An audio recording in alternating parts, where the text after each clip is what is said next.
The modern global order, a system built by secular powers. After the fall of the Caliphate and the rise of European colonialism, Western powers reshaped how the world works. They created institutions like the United Nations, international law systems, and global human rights agreements. But these systems are not built on Allah's revelation or Sharia.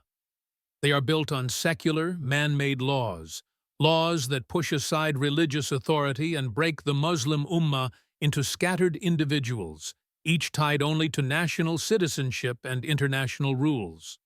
While classical Islamic scholars upheld the ummah as a unified nation under Allah's law, the modern global system treats Muslims simply as citizens of secular countries, expected to fit into international systems where Islam has no official legal or political role.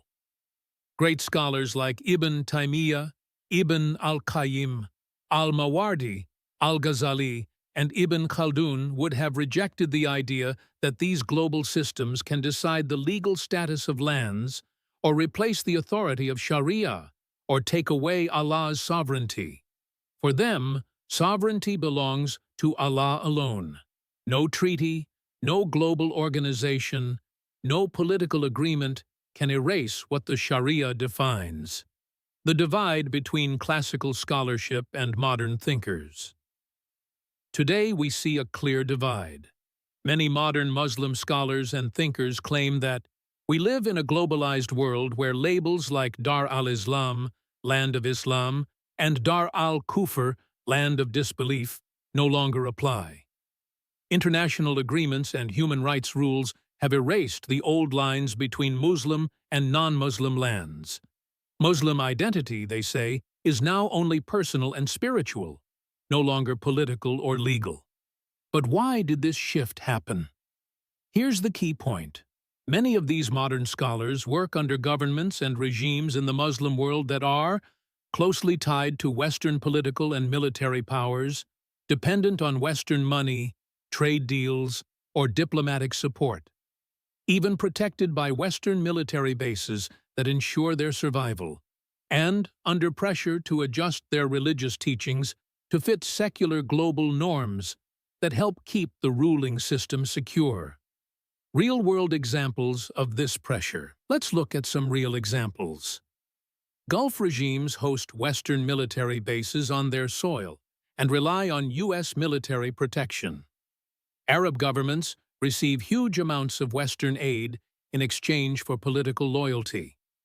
State-run religious councils are often legally forbidden from criticizing government policies or foreign alliances. This political dependence shapes what many scholars are allowed to say.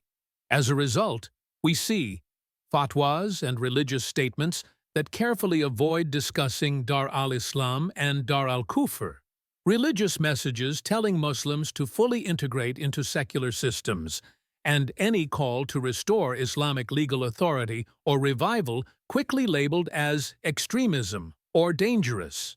For example, institutions like Egypt's Dar al-Ifta or Saudi Arabia's official religious bodies regularly condemn Islamic revival movements while fully supporting their government's Western partnerships.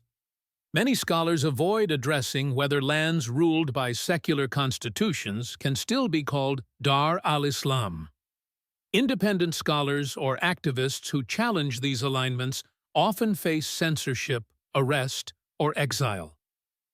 Classical integrity versus modern compromise. So, what does all this show us?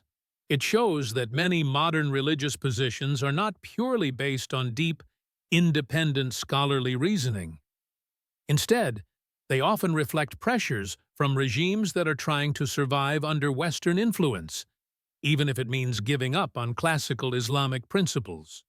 In contrast, the classical Sunni scholars operated with a deeply rooted, independent juristic tradition, a scholarly culture that saw challenging the ruler when Sharia was neglected or violated not as a side issue, but as one of their main responsibilities, a strong sense of duty to remind the rulers of Allah's law and ensure it was applied correctly.